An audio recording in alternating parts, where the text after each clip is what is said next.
Hey, everybody. Welcome to my first ever 1-hour stand-up comedy special. Yeah. And I had to do it here. The beautiful Neptune Theater. I love this place. I love Seattle. Yeah. You guys, you have a saying here in Seattle, if you don't like the weather, wait 5 minutes and then shoot yourself in the face. Why do people bring their fucking babies to Bumbershoot or any kind of rock concert? Or I know it's outdoors or whatever, bring the whole family, but when I see a baby with those headphones on, when a baby has noise canceling, when a baby has headphones that discuss noise, listen, I'm here to tell you that this noise you're about to experience, young man or lady, is probably bad for your tiny ears. Noise-canceling headphones on these kids, like, these kids are just trying to figure out how to talk and move and speak. Two of those are the same thing. Children are trying to figure that shit out. And then they go out for a nice, beautiful day with their family, a Lollapalooza or some shit. And suddenly, one of their senses is shut down. I can't talk yet, and I've gone deaf. What do I do? I'm just tortured in my mind for an entire afternoon of people dancing around like it's the best day of their lives, while I sit here and suffer and cannot explain what's wrong with me, because when I cry, they'll just change my diaper or blow pot in my face so that I'll fall asleep. At all of my live shows, I like to read tweets from people in the audience that they've written to me during the day or just prior to the show starting, just to see, you know, how everybody's doing, warm up the crowd a little bit. It's like kind of like futuristic crowd work, where I don't have to look you in the eye and speak to you. I don't have to confront your actual faces. Just your avatar, which is, you know, more often than not, an egg. When people are critical of me on Twitter and their avatar is an egg, I just write back, shut up, egg.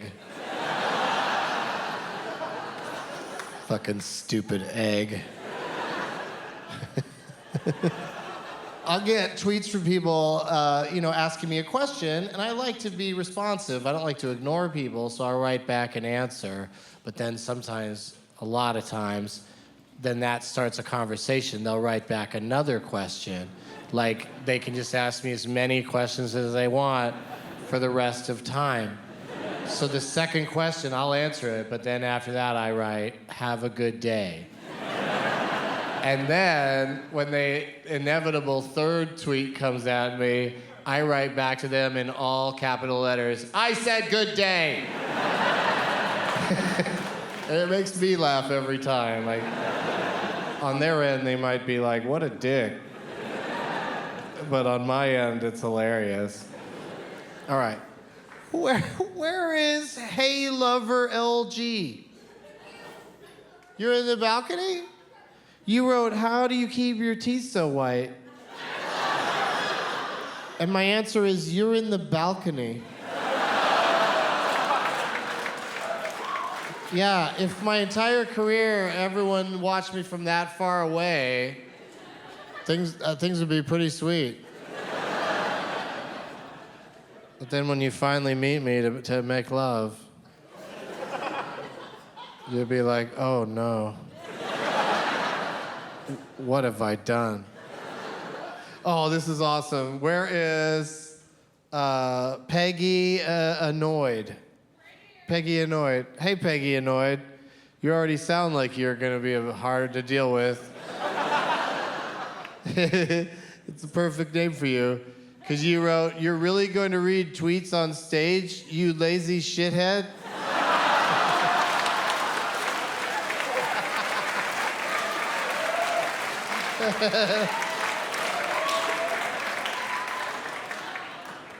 I hope you wrote that because you knew I would enjoy it. I hope you're not really mad at me. Where's Winnie _ the Jew? Winnie the Jew? That's fun. Hi, Winnie.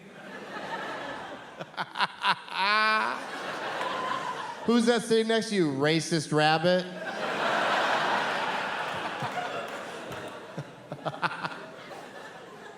You're a racist. Christopher Robin is not gay, but that kid really seems like he's headed down that road. That Christopher Robin kid always seems to have extremely fashionable shorts on. He's got jorts on, I think. So, Winnie, can I call you that instead of the Jew? Fair enough. You wrote, third time seeing Doug Benson this year. My mouth is so ready. ...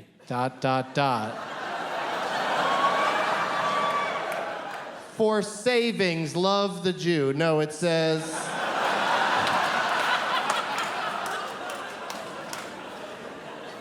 I don't do racial humor. You're dragging me into it.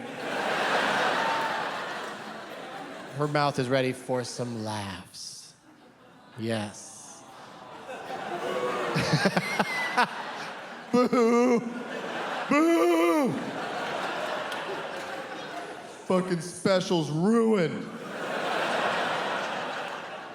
We were trying to bring some Seattle cynicism to the mix. Instead of we're ready, we wanted to be more like we'll see.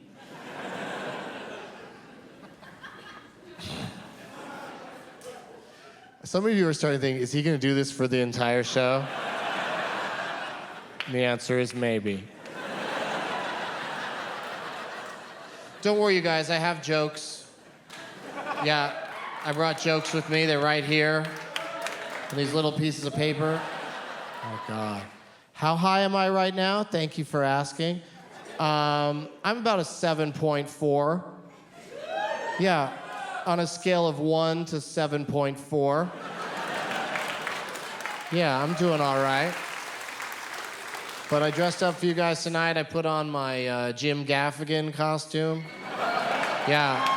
This is what, if I went out on Halloween as Jim Gaffigan, I'd wear this and I'd talk about pancakes and pie. And if I take the jacket off, this is a great costume, because if I take the jacket off, it becomes a Louis C.K. costume. Yeah. Those guys know how to dress for their bodies. So do I. I'm drinking vodka soda. I love vodka.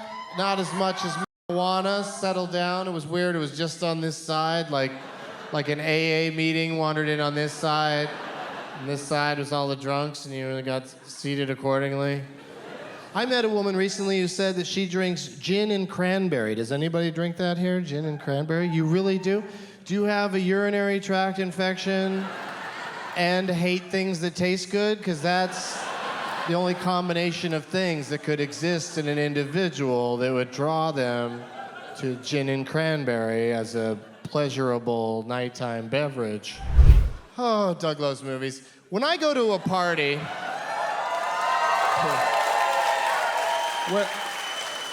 I'm sure movies will come up again later, but when I go to a party, what I like to do is stand by the food and not talk to anyone. I like to just hang out by the food, watching, eating, drinking, being high. And this girl comes up to me at a party one time, and this is how she starts a conversation with a guy who doesn't want to have a conversation. She's like, I have a 3-legged cat. Just blurts that shit out of me. I have a 3-legged cat. 3-legged cat! That's how she starts the conversation. The guy doesn't even want to talk to her. I have a 3-legged cat. And I responded with too many words, as stoners are wont to do. I was like, so? No, there's more than that. That'd be weird if I said I responded with too many words and then just went with so. It'd still be just as rude as what I did say, because I was like, so most cats have 3 legs when you think about it. right? Cats with 4 legs have 3 legs plus one more crucial, pivotal leg. Cats with 3 legs have 3 legs. The only cats that don't have 3 legs are the ones with 2 through 0 legs.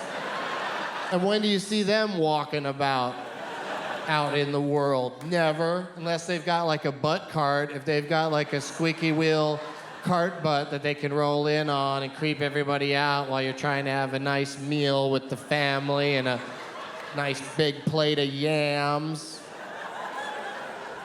Yeah, that's how I'm ending that one, on the word yams. That's where that one comes to a close and gets a odd applause break. One that sounds like I dragged out of you. And that is the end of that routine.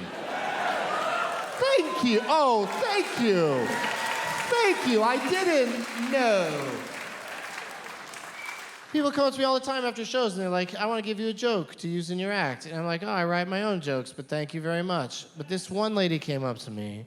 She was like all decked out, like a fancy older lady with a turban, you know, like a white lady with a turban and like a necklace and a big scarab or some sort of bug on her chest. Look, she seemed really fancy. It was in Tucson, Arizona, of all places.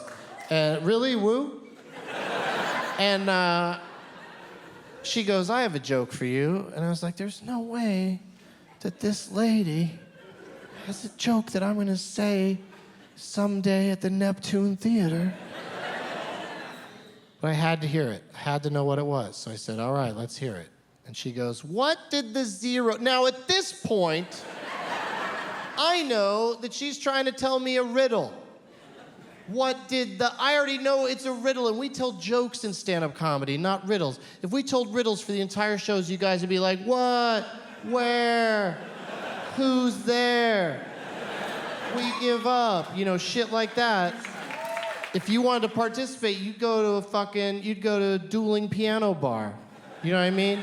You go to like Shout at the Wolf or whatever and watch them do their, what's the one here called? The Howl at the Moon, that's what I meant. But Shout at the Wolf would be an awesome, that'd be a great bar. Somebody should open Shout at the Wolf bars where they just have a wolf in a cage. You know, you feed them well. Take care of that wolf, be nice to it, brush its hair a lot, but then just let people get drunk and just go up to the cage and just fucking be just drunk and scream at a wolf. Just get all of your frustrations out on a wolf. You know, it might like growl back at you or bark back at you, but like, you know, it won't want a divorce and take half of your money. I've never been through a divorce, but I didn't think that would sound as bitter as it did. The only way you could get me to go to a dueling piano bar is if it was to the death. Like if they were trying to kill each other with pianos while playing Billy Joel medleys, I think that would have been awesome. So I let the lady finish her shitty riddle joke. She goes, what did the 0 say to the 8? I go, I give up. What did the 0 say to the 8? And she goes, hey, nice belt, fuckface.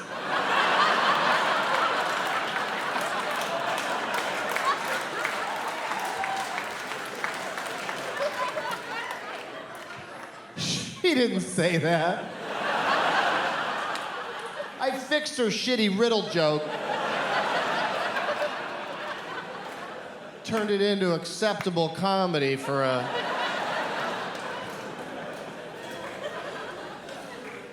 water god themed nightclub that brings in a bunch of folding chairs when it's just a guy talking.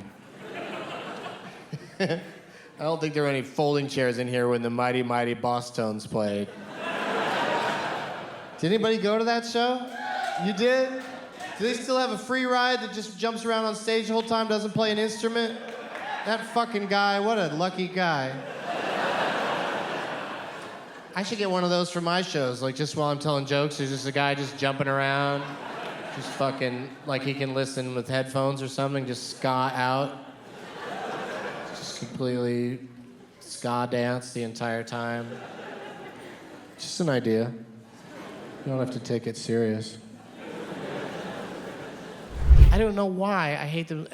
I don't know why I think gigantic planes are less likely to fall out of the sky, but I try to book Spruce Goose every time. The tiny planes just terrify me. The entire flight is like...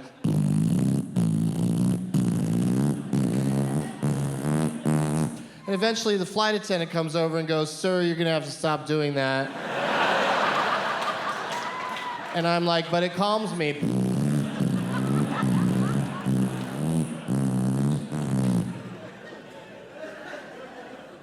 Well, you're poking the eye of the gentleman sitting next to you.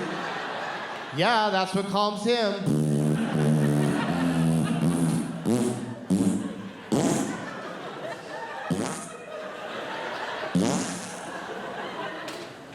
Well, the lady sitting in front of you is complaining of wet neck. Speaking of wet neck, I got a massage recently at a place that had a sign that said top to toe massage. Top to toe. That to me is an all-inclusive experience from a tippity top to all the way down to the toe zone. And you know what? Don't even bother with the toe zone. You don't have to touch my toes. Toes are disgusting. But everywhere else wants some action, Jackson.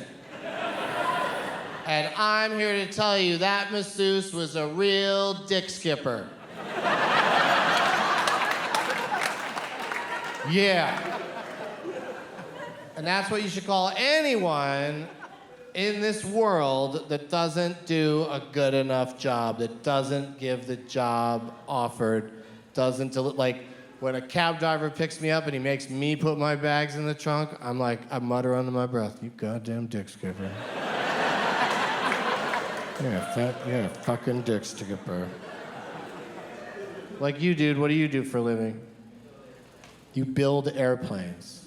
This is perfect.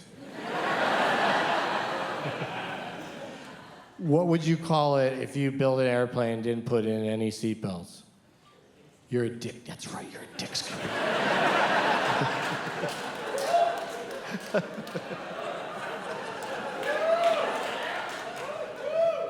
At first I thought she was skipping that area because I would just kind of quietly whisper the whole time, "Choke my dick out. Choke my dick out. Choke it out. Choke it." She'd be like, "Are you all right?" I'm like, "Oh, no, I just was smoker, you know." Choke it! I don't know why I thought I could get a decent massage at a kiosk at the airport. So stupid. People always ask me, how do I travel with weed? How do I get everywhere with weed? And it's pretty simple, actually. The answer is edibles, you know? When it comes to actual flowers, I count on the kindness of strangers everywhere I go because pot smokers are the coolest and the nicest and, you know, they hook me up. Yeah. I love it. But edibles when flying, you know, especially domestically. Internationally, I wouldn't really fuck with anything because you just never know. But domestically, TSA doesn't give a shit about your, you know, cookies, breath strips, pills, vapor pens. You know, vapor pens all look like e-cigs, you know. Looks like we're all just trying to take back our freedom, Stephen Dorff style. I fly with all that shit all the time. Blackout X pens, I fly with them all the time, and they never say a word to me about any of it. And if they did, like, how's that even gonna go down? Like, is TSA really gonna pull a brownie out of somebody's bag and be like, "What's this?" And you'd have to be like, "That's a brownie." And they'd be like, "What's in this brownie?" And you'd be like, "You know, brownie fixins." Like all the shit you throw into a bowl to turn it into a brownie. Maybe with a little something extra special. Then if they came right out and asked, "Are there drugs in this brownie?" This is what I would say to them. I'd be like, "I tell you what, why don't you take a bite and get back to me in 45 minutes to an hour when your life has improved tremendously and you're so happy that you no longer work for the TSA."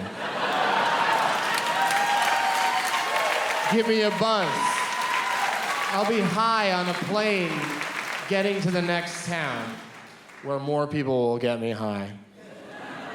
Yeah, it's crazy. You can't have liquids when you're going through security at the airport. No liquids, but you can have any food at all. Like, so does that mean like kind of liquidy foods are okay? I think so. I think you could take a pan of lasagna through airport security. I think you just throw it in your bag and they'd just be like, what's with this pan of lasagna? And you could just be like, I hate Mondays. You know? Just leave it at that. Let's check in on the Twitter, you guys. See how you guys are doing out there tweeting to me. I haven't noticed anybody tweeting, but did anybody tweet at me during that last part of the show? No. We're just sitting trying to enjoy a show. Like you said, if we wanted to participate, we'd go to Shout at the Wolf. Fucking somebody's got to start a Shout at the Wolf. All right, let's see here. Where is Nina Bots? All right, no wonder it's plural. There's more than one of you. You don't know, you wrote, I don't know if I would come to the rescue at the sound of your screams or just start laughing.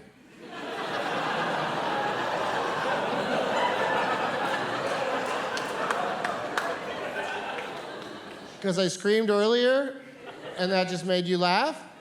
Because that was pretend. I wasn't really trapped in a well by a guy with his dick out and a Bane mask on. As much as I would like to be.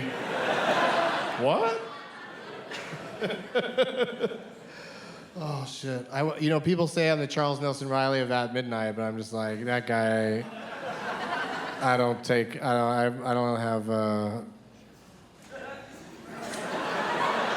Let's just leave it at that. You guys know what I meant.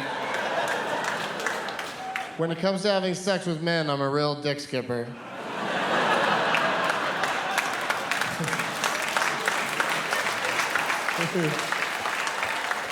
Where's Mike Bergerson? Hey, man. What's going on? You wrote, Neptune has the face of shame of just having shat in a jacuzzi.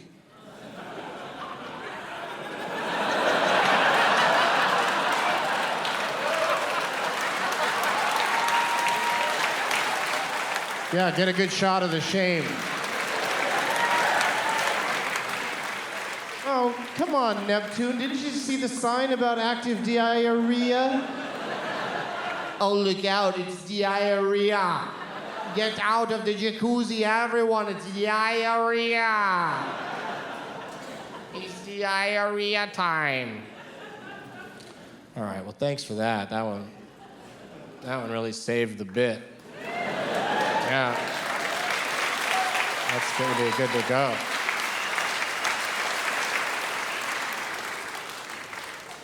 Here's something I just wrote down. Just randomly wrote it down one day. Parades. You know parades, right? You're wearing purple, you know about parades. Parades are people who are waving while moving and people who are waving while staying in one place. It might be a haiku. And then just below that, I wrote, fuck parades.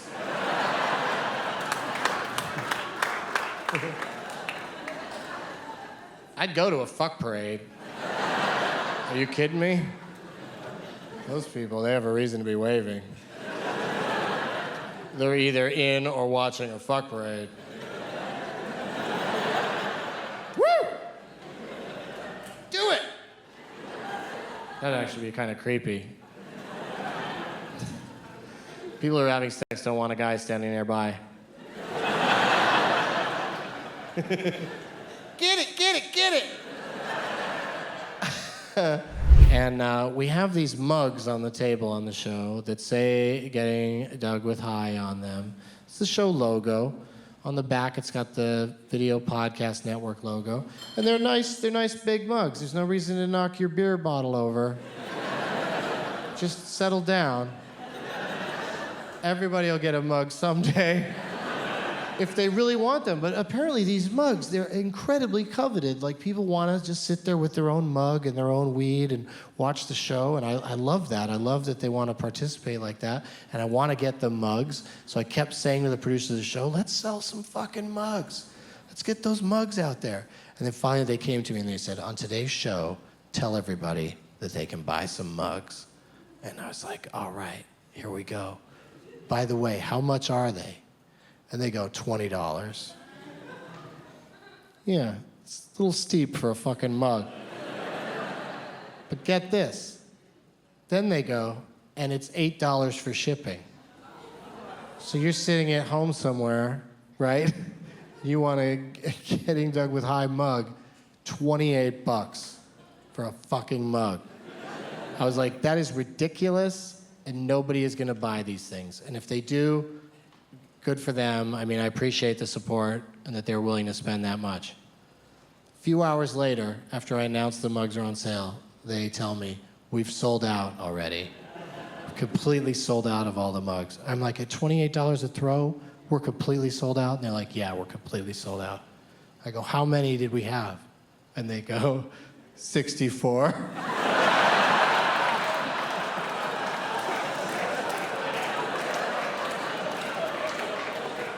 Oh my God, we're rich. Holy shit. Can't believe our luck.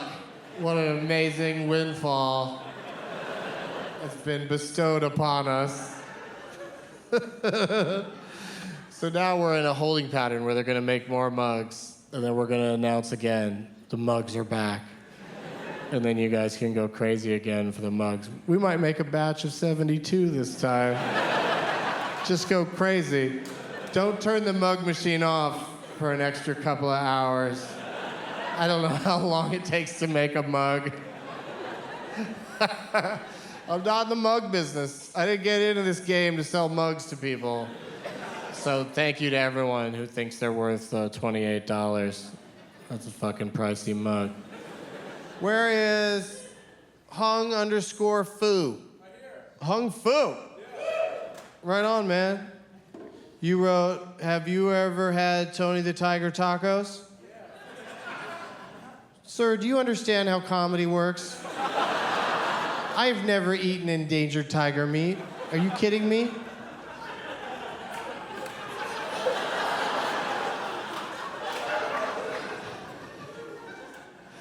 You wrote another tweet to me. You're active. You're an active Twitterer. You wrote, I'd hate to be the guy to clean up after the fuck parade. That's pretty good, man. I like that one. Where is Don't Kill People? You wrote, did you really just record your 1 hour special with a wobbly mic stand? It's fine. I'm the fucking one who's wobbly, dude.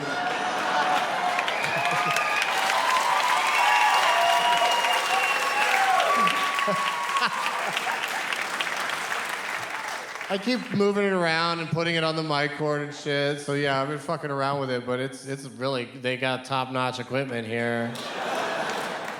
Here at the undersea room at the Neptune Hotel. I just said that because I want some stoners to try to find the Neptune Hotel.